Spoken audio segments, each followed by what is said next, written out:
Death Note is one of the most popular manga of all time, so I probably don't need to spend too much time introducing it to you. It spawned an anime series, a stage musical, and multiple live-action films, which is exactly what I want to talk about today. And you might be thinking, oh great, another dude with nothing better to do talking about how much the 2017 live-action Death Note movie sucks. Well, that's where you're wrong, stupid. See, before Nat Wolff, Lakeith Stanfield, and Willem Dafoe did whatever that was in 2017, we had already been blessed with an actually pretty decent live-action adaptation all the way back in 2006, starring Tatsuya Fujiwara, Kenichi Matsuyama, Erika Toda, and Shido Nakamura. Death Note and Death Note 2, The Last Name, were released in 2006, with the first film premiering in Japan in June and the second film premiering 6 months later in November. The films would also have a limited release in the United States 2 years later, with subtitled options and dubbed options available. The dub was kinda cool because it featured the voice actors from the English dub of the anime reprising their roles. I thought that was a pretty interesting touch. And just because I know a lot of you listen to my videos, if I'm going to use a clip from these movies, I will be using the dubbed audio from the movie just to make it a little easier. And like I said, these movies were actually pretty decent. They distilled the essential elements of the Death Note story and made it into something new while still maintaining the spirit that made it so interesting to watch in the first place. Light and L both maintain their intellect from the anime and manga instead of becoming weird caricatures of their characters, and almost all the other side characters are still present and playing the roles they did in the story, although to a bit of a lesser extent since, again, you're still condensing the story, about 108 chapters of manga and 37 episodes of anime, into 4 hours of films. In general though, I'd consider these worth a watch for any Death Note fan. I've even met people who prefer this ending over the original, but more on that later. This is also the perfect time to let you know I will be spoiling major plot details from both films, but also if you've seen or read Death Note already, you probably already have a general idea of where most of this story is going to go. The first film begins with Light, or Kira as the public calls him, already being active, with a montage of criminals dying from heart attacks and people on the street praising Kira for cleansing the world. We get a few glimpses of Light watching the news and then writing names down in the notebook, but the movie completely glosses over the moment that Light sees the notebook fall into the courtyard of his school. It actually isn't how he even gets the notebook in this version. After our initial montage, we get a glimpse into Light's school life, which I kind of appreciate because I felt like, at least in the anime, we were only ever told that Light was a popular student as well as an academically successful one. It helps establish his duality a little bit more, in my opinion. The movie also has an original character named Shiori, who is Light's love interest. In these movies, Misa doesn't really start becoming a main character until Death Note 2, and we'll talk about that in a little while. Our introduction to Shiori is her watching Light shoot threes with nothing but net, and then afterwards they have a spirited debate on the ethics of Kira's methods, where Light definitely doesn't sound like he's trying to fucking incriminate himself. I wouldn't call him a god.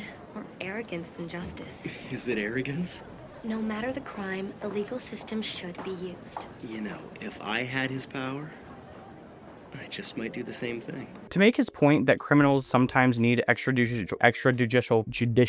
judicial, fucking A. I can't fucking get this word, man. To make his point that criminals sometimes need extrajudicial punishment, Light tells Shiori about how he tracked down a child murderer who got off due to lack of evidence to a seedy dive bar. His plan was to dole out his own brand of justice, but after being confronted and nearly having his throat slit, Light runs out of the bar like a little pussy. Outside, Light finds the Death Note, and just like in the anime and manga, he thinks it's a joke at first. When he gets home, he sees a story on the news about a man who assaulted a high school girl and murdered her, and decides to write his name in the notebook. The following morning, Light reads the newspaper and sees that he has died. He then decides he actually needs to see the notebook work for himself, and tracks down the child murderer from the bar, and after writing his name and seeing him collapse, Light confirms that the notebook is real. I also like these little homages they do to the anime where whenever a rule needs to be explained, they have the page show up on the screen for a second. This note will not take effect unless the writer has the person's face in their mind when writing his or her name. Therefore, people sharing the same name will not be affected.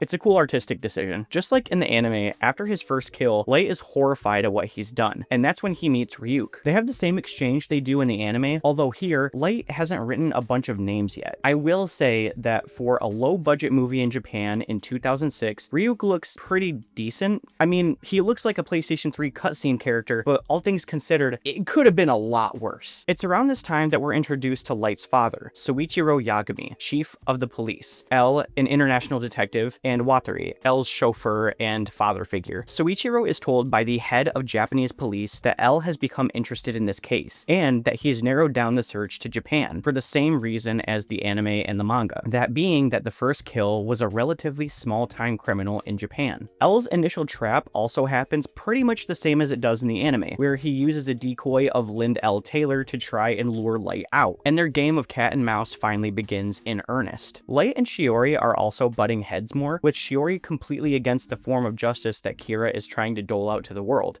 and Light getting a little too defensive about Kira's methods. Kira is a murderer. This isn't your kind of justice. Kira's actions are suppressing criminal activities. He's just using fear to hold us down. Try to think of this as a revolution. But then they go on a little museum date to get their minds off of things, and surely nothing bad will happen here at some point.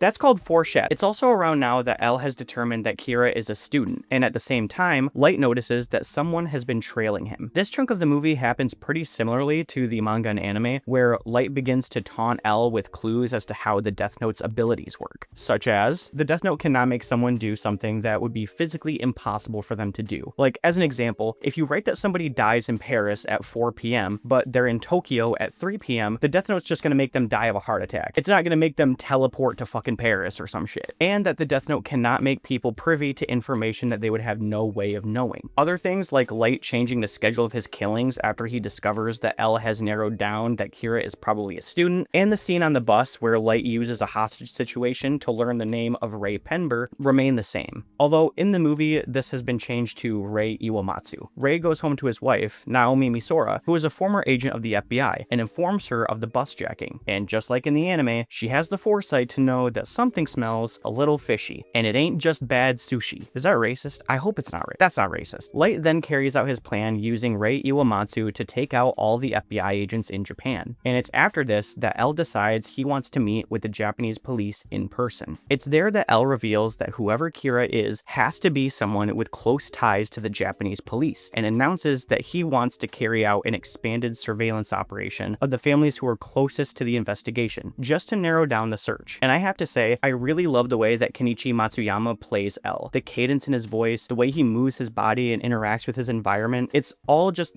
little things, but it makes the performance feel so much more real. Shiori approaches Light with a woman who we know to be Naomi Misora, but introduces herself as Shoko Maki. She's investigating the death of her husband, and just like her anime and manga counterpart, she rightfully deduces that Kira had to have been one of the people that the FBI was tailing at the time of her husband's death. Light pretends to be taking notes on the information she's giving them, but is actually writing down how he wants her to die. But oh, she doesn't die. She also straight up accuses Light of being Kira at one point, and I mean, he is, and she has ample evidence showing that. But like, why are you showing your hand this early, Naomi? While Light is studying in his bedroom trying to act nonchalant while he kills people with a piece of the notebook inside of a potato chip bag, I'll take a potato chip and eat it. we're introduced to Misa through a TV commercial, and for a brief moment, the point of view changes to her talking to her crew after the commercial ends, and after she leaves, we see this weirdo grabbing a piece of her trash and putting it in a plastic bag. I'm sure he's a perfectly stable guy who we don't have to worry about. Everything's fine. We don't need to worry about him. After the Japanese police find nothing from their surveillance of their families and determine that there's no longer a reason to be doing it anymore, Soichiro breathes a sigh of relief that he doesn't have to worry about his son's innocence. However, this relief is short-lived because some wild shit is happening at the museum we saw earlier in the movie. Naomi Misora has taken Shiori hostage, believing that if Light is Kira, he will act to save her life. Light begs her not to hurt Shiori, but as the police sirens approach and Naomi is briefly distracted, Shiori breaks free from her and tries to run towards Light. Naomi fires her gun with the intent to hit Light, but hits Shiori instead. What you say?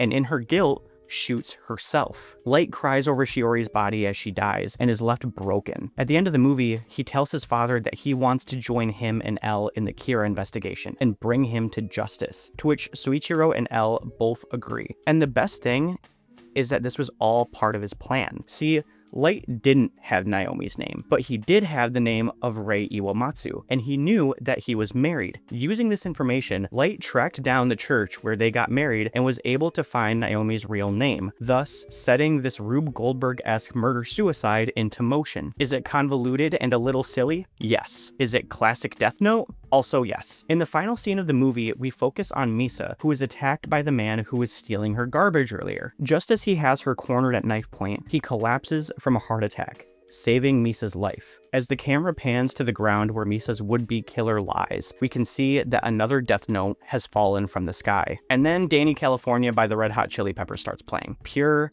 cinema.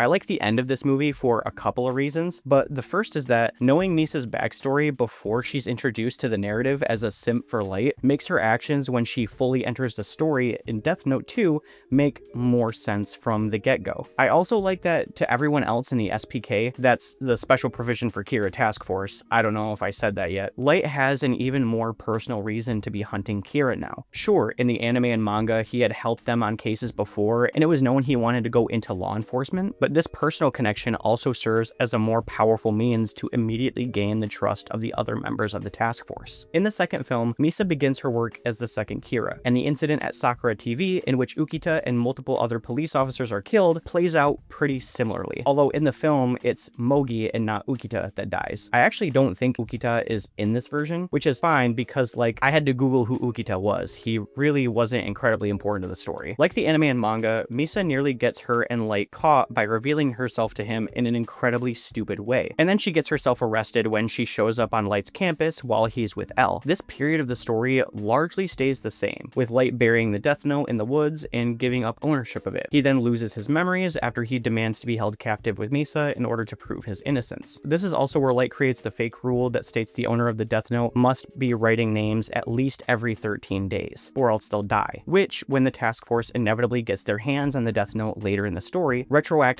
proves his and Misa's innocence to them. However, whereas in the anime and manga, the notebook was given to Higuchi from the Yotsuba group so that the killings would continue while Misa and Light were being watched, the film uses Kiyomi Takada, a supporter from Sakura TV, as the interim Kira. I don't mind this change, actually. I feel like it makes sense to loop Takada into the story earlier, and I also found the Yotsuba arc, at least in the anime, to be kind of boring. Eventually, the memory wiped Light and L are able to deduce that Kira is Kiyomi Takada, and the task force is able to apprehend her, thanks to the power of Light's misogyny. The second factor is gender. The new Kira, unlike the first one, seems to be much more concerned with women's issues. Congratulations, you played yourself. However, now that Light has regained the memories of the notebook, he uses a small piece of it that he concealed in his watch to kill Takada before she can give the task force any more information. But the task force already has their hands on one of the notebooks and is able to confirm both the existence of Shinigami and that the Death Note is the weapon being used by Kira. The notebook also contains the 13-day rule, which, as I said before, retroactively exonerates Light and Misa. After regaining his memories of the Death Note by touching Takada's notebook, Light instructs Misa to dig up the Death Note they had buried in the woods and use it to kill L. But she doesn't remember his name, and instead begins killing criminals again. This brings her under immediate suspicion, since the killings begin again right after the surveillance on her stops. And this is where the plotline takes a massive left turn. See, now that suspicion of Misa has been rekindled, L sends Soichiro and Matsuda to America in order to test the 13-day rule. But L has a plan for him and Light to apprehend Misa in the meantime. Rem, of course, will not let this happen, and writes L and Watari's names in the notebook. Watari dies, and L collapses out of his chair, and as he dies, Light confesses to him and gloats about how he's going to change the world. Light heads to the lobby of the building to meet Misa, and Light begins writing names of the other members of the task force, including his father,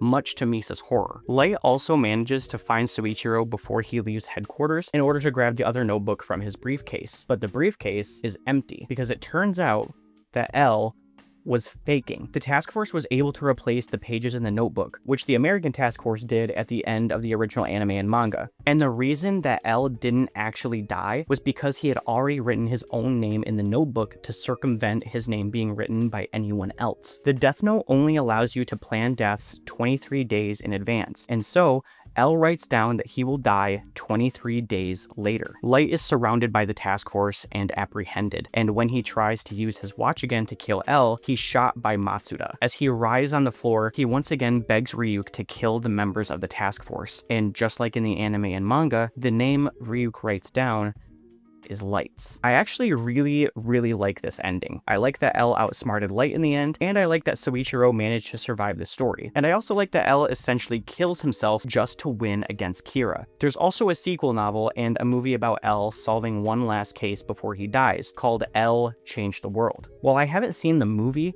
I did read the novel, and I definitely recommend it. It's a fun read. Now, while I've given this adaptation a lot of praise, I'll definitely say that while most of the actors are pretty good, and the original Japanese cast and the English voice actors reprising their role for the dub are all very good, there are quite a few moments where some of the side characters are just acting weird, like melodramatic and pretty over the top, but I think this kind of adds to the charm of the whole thing. All in all, if you're a Death Note fan, these movies are definitely worth checking out, and they offer a really interesting alternative ending to the story. And that's all I have for you today, guys. If you want to, please go ahead and subscribe to the channel. It really helps me out a lot, and it helps keep engagement up. YouTube thinks that you'll like this video, so maybe go ahead and check that one out too. And most importantly, my name is Isaiah, and thank you for watching my video.